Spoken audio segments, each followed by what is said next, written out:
Hey all, welcome back to the channel. I'm your host Cryptic, and today I've got a very highly requested video. I guess this is the one that everyone really wants to round off the PS5 SSD upgrade series that we've done on the channel. Um, the comments on the last SSD video were insane, and I appreciate everyone liking, the new subscribers, and commenting. But everyone's questions are, how does the Aorus 7000s SSD perform since we did the firmware upgrade on the SSD itself to bring it up to version 21.1, which was in the previous tutorial video on how to do that. So what I have done here now is I've transferred all the games off the M.2 SSD back onto the PlayStation 5 internal native storage, right? And now what we're going to do, we are going to go copy all of them straight over. We're going to copy them all straight over back to the M.2 SSD and show you how stable and how fast the write speeds are of the SSD, especially after the version 21.1 update that we did. And then I'm going to show you what it's like launching a few native PS5 games and loading straight in, and just showing you how insignificant load times are. And I'll be honest, to the naked eye, you're not going to notice much or any difference, real world difference, between the internal storage and the M.2 SSD, unless you're literally putting a stopwatch to it, which I may or may not do for this video, just to give you some sort of scientific record of how fast things are happening. But really, I don't think this video will be that long that we can get this whole process done within a standard video length of 10 to 15 minutes in total. So without further ado, as you can see, we've got a whole bunch of games installed on the PS5 here, and we're going to navigate up to settings. We're going to go down to storage. Now console storage, you can see I've more or less maxed it out. There's 51.8 gigs left, but in reality, that is the space that's needed to be able to download patches and updates for the PlayStation. Filling up any more of that, it's going to be pretty much critical error all the time, because you don't have enough storage to hold any temporary data on the memory. M.2 SSD, as you can see, I've pretty much deleted everything off. I did have all my games on this. It still has the save files on here, which are currently taking up 4.40 megabytes, which is nothing. And I'm just going to transfer 8 to 10 games straight over. We're going to do about 400 to 500 gigs. The reason I'm doing this, I want to saturate the write speeds of the SSD. As you know, any SSD, depending on its cache on its controller chip, it will max out the full write speeds, which is advertises about 6,800 megabytes a second to 7,000 megabytes a second writes, almost as good as the reads, but not as quite, of course, because usually reads are a lot higher than the writes. But yeah, we're going to do that, copy it straight over, and just show how quick it really is. And then we're going to launch a few games straight off the M.2 SSD, and then see how long they take, which won't be long at all. So let's go up to left here and select console storage, press X, and then we want to go to games and apps, press X again. And then this is giving us a full list of the applications that are installed. Right now, not all of these can be converted over, like the YouTube app, Prime Video, Netflix. They'll stay native to the PlayStation storage. All the games, though, they'll be able to copy over. If you have any internal recordings, like video recordings or screenshots from games you've played, they will also have to remain on the internal storage. So that's my preference here. Have all my games saved on the M.2 SSD and keep the native storage for internal gaming recordings, etc., that I'm going to use for YouTube footage, essentially. So what we're going to do, we're going to press X on one of the games and select items to move. Click on that, and then it gives us a checkbox. So I'm going to move Pyre. I'm going to move Genshin. I'm going to move The Witcher, Ratchet and Clank. And as you can see on the right there, it's showing you the console storage decreasing and the M.2, well, actually increasing, but you know, you have more space freeing up there, and the M.2 SSD, less and less storage remaining as you're wanting to convert stuff, right? So Judgment, Ghost of Tsushima, let's do Cyberpunk. It's 115.7 gigs, which is probably the largest game file on here. Hitman 3, but that includes Hitman 1 and 2 in sort of inside the Hitman 3 updated engine. Kena Bridge of Spirits, Lost Judgment, which is amazing. I'm looking forward to making a video on that one. Sackboy: A Big Adventure, No Man's Sky, and yeah. So that tallies up to 489.1 gigs, right? We're gonna go off to the right here and hit move, and we're just gonna hit OK to confirm. And it's 12 items, and it's already kicked off.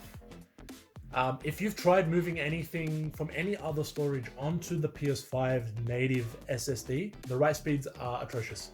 But you can see that clearly the architecture was for the reads, right? How much data you can pull straight off the drive so quick to just reduce load times, reduce asset loads, reduce latency with all the hardware and software communication, right? That was a priority. Having insane reads isn't really a priority at all until you're actually just installing the game off the Blu-ray, which isn't fast anyway, so you don't need blazing write speeds to begin with. And you don't need it when you're downloading because everyone's download speeds are different, right? So you're going to take at least 5-10 plus minutes to download a game. In some cases, half an hour to an hour, depends on where you are around the world and what type of internet speeds you have, right? And then to install it, and that's usually happening as you're downloading the files anyway, so the write speeds are more than sufficient. But as you can see, we've already done 3 out of the 12 now. And we're still going. This is almost half a terabyte of data. And yeah, the PS5 fans haven't ramped up. It's not producing an insane amount of heat on the Aorus 7000s, but nor should it on any SSD. If you're using the Samsung 980 Pro, you should have no issues. If you're using the WD SN850, you should have no issues. If you're using the Fire CUDA 530, you should have no issues. And any drive that meets the minimum requirements that Sony PlayStation has outlined for the drives, there should be no issues. If you've got the correct heatsink and you've used a quality heatsink, not using the rubber bands for clamping force, but screws to clamp it down to make perfect contact between the memory chips, the thermal pads, and the heatsink, you are fine. It's quite easy to find SSDs that are compatible with the drive.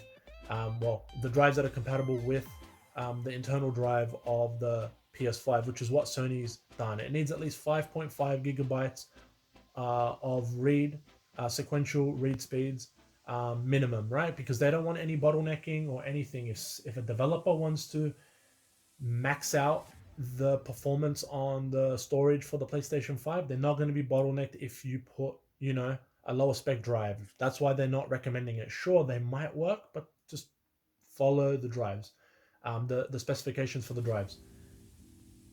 The main things that I usually put in my comment section is that the main things that you need to look for when buying any drive: one, it meets the specifications that Sony has outlined. Once you've ticked that box, right, your next thing is now to look at what is your budget, right? That's going to determine your storage capacity, and that's going to determine what brands you might go with, right? And the third thing you should look for is the warranty on these drives. The drives you should be putting in your top 3 or top 5, if that's what you're looking at, a whole array of drives, is 5-year unlimited warranty, right? So if something goes wrong, because it's still an expensive purchase, regardless whether you're spending $100, $200, $300, $500 plus dollars, wherever you are around the world, that's still a lot of money, right? You want to know that you are investing your money in something that will last. So get something that is 5-year warranty. There's no hoops that you have to jump through or over to get that. As soon as you purchase that drive, you have a receipt. If something goes wrong, which some of you have told me, hey man, I bought a drive, it doesn't seem to be recognized when I plug it in the PC or the PS5, worked out, hey, it's dead on arrival, send it back, your warranty covers it. And you know what? The warranty covered it. When you go to good warranty system for a manufacturer, that's all that should matter. Who cares who makes the drive? There's no brand loyalty. The only loyalty you should have is that it's within budget for you, and that it is spec'd as Sony has required for it to be compatible with the PlayStation 5, and that you can rest assured that you can copy your games in, enjoy your massive library, not having to uninstall and reinstall, because that's why you're putting the drive in.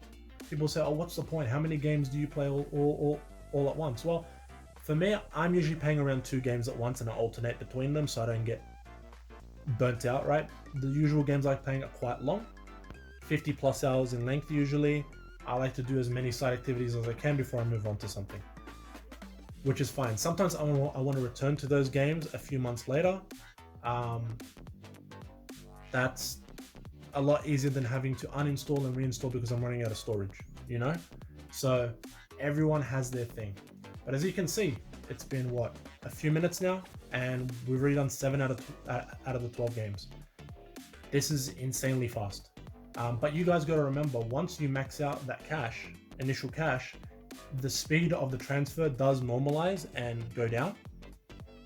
So you're not actually going to be transferring at the full 6.8 gigs a second or 7 gigs a second or 6 gigs a second throughout the whole write period, right? You're only doing that probably for the first 1 to 3 games, depending on their size. Once you max that out, it normalizes to 3, 4, or 5 if you're lucky. But since that update, as you can see, it's pretty consistent. That's what I noticed as the biggest change between doing the before firmware update on the Aorus 7000s and after now, is that the transfer, the write speeds are very consistent with the drive, and performance is very consistent. That seems to be the main part when they said this is for console stability, just to keep performance consistent throughout the way the PlayStation 5 handles reads and writes, and its bottlenecks that it has via other components on the main board other than the SSD, right? Because you've got the CPU speeds, you've got the GPU speeds, you got the lanes, you got the IOPS, you got everything that determine how fast or how slow things are going to operate. And yeah, another minute or less has passed now, and we're pretty much nearly at 12 out of 12, but that's nearly pretty much done. So that didn't take long at all. That's the whole library installed straight onto here. We still got 1.51 terabytes left, and our console storage is more or less all free now. And as you can see, that's all we have on the console storage. And then if we go back here and go M.2 SSD, 485.9 gigabytes. Other, that's save files, folders, etc. that it needs to operate the games. They're all here now, right? Which is fantastic. Now, let's see how quick it takes to launch these games straight off the drive.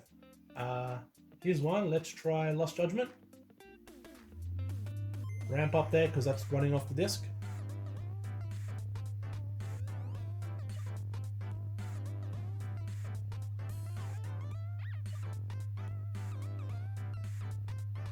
This is the PS5 version. There you go, presented by Sega, straight into the splash screen. I'm not going to skip anything, I'm just going to let it run. Bang, straight in. Okay, that's the main menu. Press any button. Let's hit continue. Straight on. I've just started the game because I did just finish Kena Bridge of Spirits. I've only done the first sort of introduction, but I'm hyped. This game is amazing, and I'm really looking forward to doing the video on it and just talking about it, because I really do think this is the best game they've done. But yeah, straight in. No loading, nothing. Fade to black and you're straight into the wall. No performance issues. Running at full 60 frames per second at 4K. Beautiful. Okay, now that's done. Let's exit and let's load up Kena. Kena doesn't need a disk. Most of my games are disk-based, but not all. Just to show you another game, this is the PS5 version again. Ember Lab, straight in. Bang, straight into the home screen menu, right? Let's hit continue. Loading icon, splash screen, you're in. There you go. Super quick, guys. Any branded drive, as long as it's a well-known brand, it meets specifications, and within your budget, right? And they've got that 5-year warranty, which I highly recommend, because you never know what goes wrong at any time, right? This is an investment, a long-term investment that you're putting when you're buying these drives. Not everyone has infinite disposable income, right? Some might be just getting a 500 gig or a terabyte to start with. I've got the 2 terabyte model. I was lucky. And yeah, do that and pick the one that's the cheapest and just go with it. Don't worry about the nitty gritty, oh, the IOPS and that. If it meets the specs, that Sony have outlined, it's got a good warranty system, and it's within your budget, then it's the right drive to buy. So I hope this video has helped everyone and clarified things with all the questions from the previous videos. If you have any further questions, again, feel free to put a comment down below. Love talking with all of you. Welcome to all the new subscribers to the channel. There has been quite an influx. We've smashed right through 50 subs in no time. And to those who are new to the channel and haven't seen the kind of videos I do anything from hardware to gaming, please leave a like, comment, share the video, and of course subscribe and hit the notification bell so you don't miss any future videos. And if you guys are interested in any of the games that I've shown, especially Kena Bridge of Spirits, I did do a video on it last week.